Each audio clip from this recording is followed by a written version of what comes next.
Hey everyone, it's Paul Belcher, and thanks to all of you who continue to follow our journey on overcoming the data analysis bottleneck in surface plasma resonance in drug discovery. Last time I highlighted the four distinct problems we aim to solve with our innovative machine learning based approach. This time I thought I'd put our approach into context within the broader field of artificial intelligence-based analytics in life sciences, the whys or the drivers, the wheres, where is it being applied, and the whats, what is exactly the applications AI are being used for.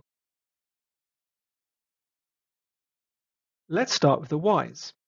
There is an increased need for efficiency and productivity gains to cope with low R&D successes, which is leading to more samples and information in less time to drive decision making.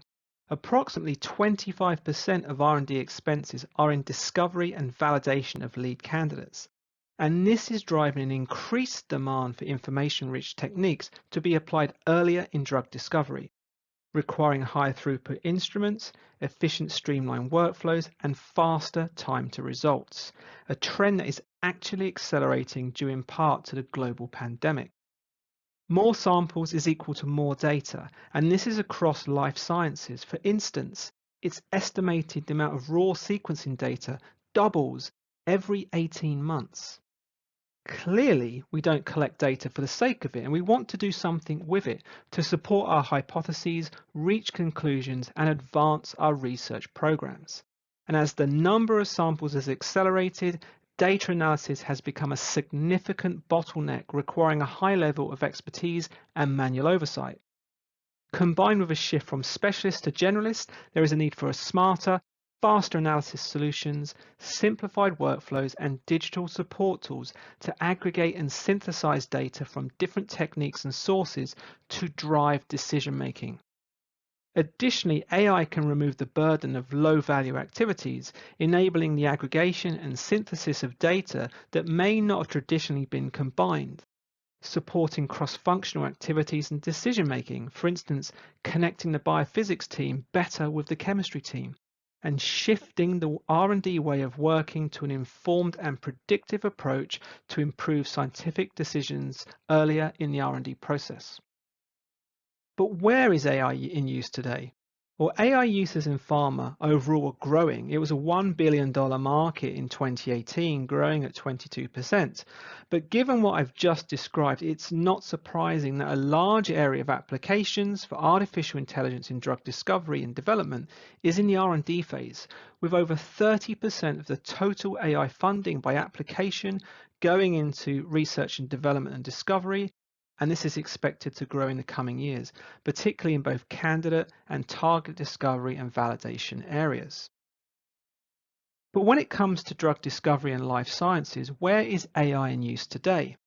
There is a lot of focus in the usage for predictive chemistry to find optimal synthetic groups or pathways, as was highlighted during the AI track at Drug Discovery Chemistry recently. But when it comes to analytics, the applications of AI have been more limited to date. AI has been deployed a lot in image analysis, especially in cellular image analysis and high content analysis, like the CellDive software from my colleagues at Molecular Devices, which contain phenoglyphs, a machine learning classification algorithm that will analyze multiple measures simultaneously to automatically identify classes within the data and reveal deeper information than can be discovered with manual classification.